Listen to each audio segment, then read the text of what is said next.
sabe de onde vem o bacon? Sabe como os porcos são criados na indústria para depois virarem carne de porco? O meu nome é Natália Villegas e eu sou técnica em agropecuária. Nesse vídeo eu vou te explicar como que são as criações de porcos nas indústrias do Brasil. A produção começa na reprodução, onde as mães porcas vão ter leitõezinhos e depois eles vão crescer e engordar e depois chega o momento de eles virarem carne. Para entender melhor, a gente vai conhecer a história da porquinha Luli, que com 6 a 7 meses já entra no cio. Ela pode acasalar com o cachaço, que é um porco não castrado, ou também fazer o procedimento da inseminação artificial. Durante esse período, em geral, elas acasalam com o cachaço. Então, as porcas ficam bem próximas a ele, em gaiolas bem pequenas, para estimular os hormônios, assim, da reprodução. Todas elas são chamadas de matrizes, porque na indústria, elas basicamente são máquinas de fazer leitão. Os porcos são animais bem limpinhos, inclusive, ao contrário do que a gente pensa, né? Eles dividem os seus lugares de dormir, de comer e de fazer suas necessidades, se eles têm esse espaço, óbvio.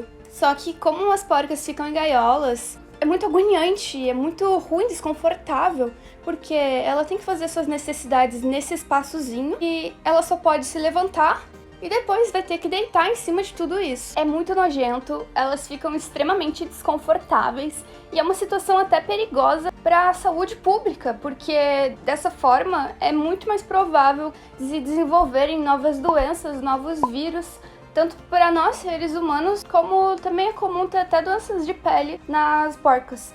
Além disso, os porcos são animais brincalhões, eles gostam de socializar e eles também são até mais inteligentes que várias raças de cachorro. Os porcos, assim como as porcas mães, gostam de explorar o ambiente, de brincar e de conhecer novas coisas. Isso aí é impossível dentro daquele cubículo. Depois da fase da gestação, vem a parte da amamentação. Tudo isso ocorre numa gaiola. As porcas têm o instinto e a necessidade de construir ninhos para os seus filhotes. Só que, por elas estarem nessa gaiola, é impossível. Quando depois elas vão amamentar, elas ainda ficam com ferro em cima da sua barriga para que elas não levantem e os leitõezinhos possam tomar mais leite ainda. O desmame na indústria é feito até, em geral, uns 30 dias. Na natureza, ele acontece entre 10 a 12 semanas, que significa uns 70 a 82 dias. Esse processo de separação é extremamente doloroso para ambas as partes. Tanto as porcas, que querem ficar ali com seus filhotes, eles recém-nasceram, são bebezinhos e precisam amamentar. Assim como os filhotes, eles se sentem acuados, inseguros de ficar longe da sua mãe. As porcas são muito amorosas, são bem protetoras e elas até cantam para os seus filhotes quando elas estão felizes e estão amamentando eles.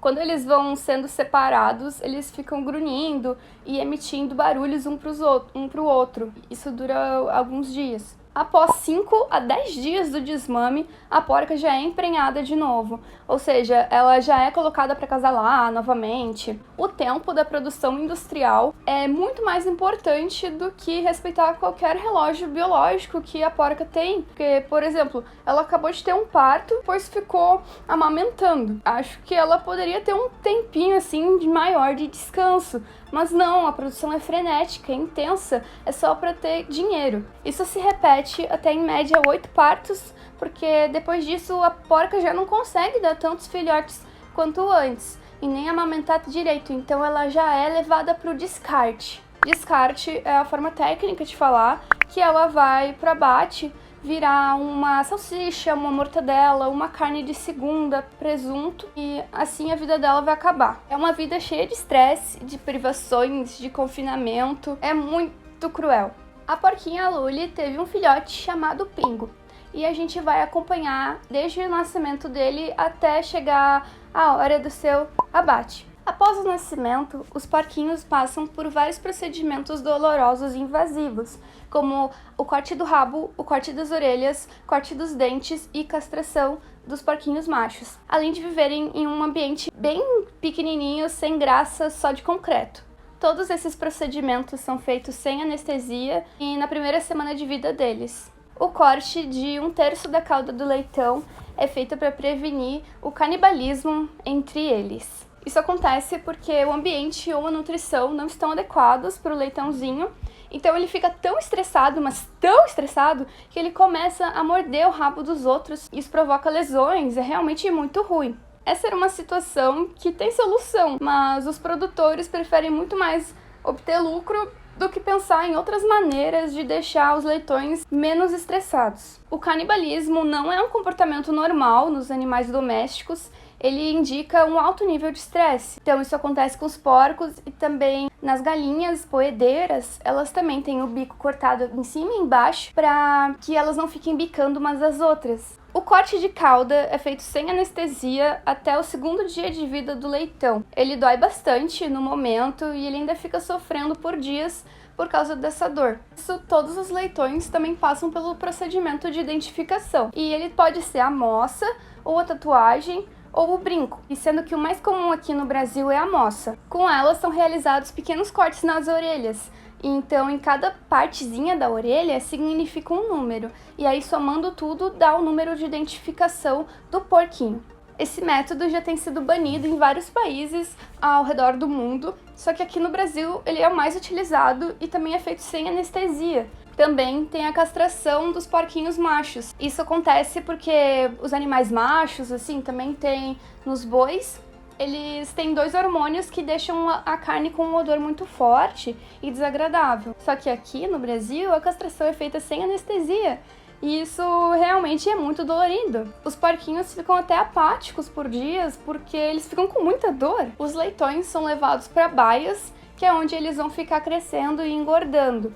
Esses lugares são tipo quadrados ou retângulos assim, feitos de concreto. E não tem basicamente nada. Às vezes eles deixam umas correntes para os porcos ficarem olhando assim, mas o problema é que os porcos são animais muito sociáveis. Eles adoram fazer coisas diferentes, explorar o ambiente, deitar, rolar na grama, tomar banho de lama também. Isso é uma curiosidade também, que os porcos não suam, então por isso eles adoram se rolar na lama para se refrescar. Daí nesse lugar é tão sem graça e eles ficam um pouco apertados, que eles começam a ficar estressados, não tem outro jeito. Os porcos são animais tão inteligentes quanto os cachorros, até mais do que algumas raças, então eles ficam entediados. Alguns chegam até a praticar canibalismo, como eu já falei antes, eles mordem o rabo, a orelha e os outros porcos, não é nada legal. Também existem os maus tratos, tem muita coisa documentada sobre isso, eles acontecem, a gente não tem exatamente como saber, assim como não tem fiscalização para isso.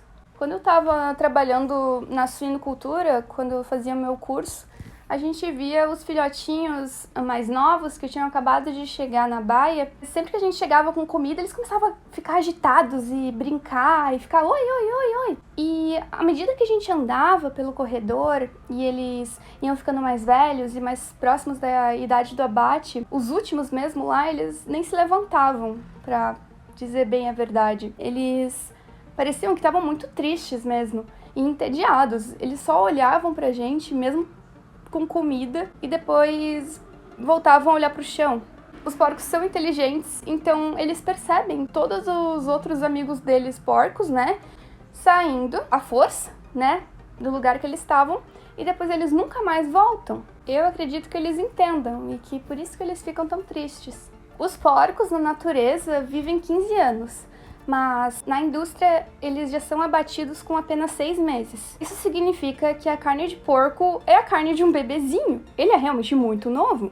Além desse curto período de vida, ela também é repleta de sofrimentos e tristezas. Na Europa, a condição de vida desses animais é um pouco melhor, então tem as baias coletivas de gestação, eles têm mais liberdade, tem até uns lugares onde as mães porcas podem fazer ninhos. Só que isso aqui tá muito longe de acontecer no Brasil. Mas mesmo assim, se você se importa com os animais e não quer que eles morram, é muito legal pensar em parar de comer carne, ou pelo menos diminuir o seu consumo de carne. Para que os animais possam viver em condições melhores, mesmo na criação deles, é necessário que menos gente consuma, porque a demanda ela é alta e eles também querem baixar o preço ao máximo. Isso aí impede de ter qualquer preocupação com o bem-estar animal, com o bicho pelo menos ter, sei lá, um lugarzinho para andar. Desse jeito, é muito difícil os animais acompanharem esse ritmo frenético e cruel da indústria.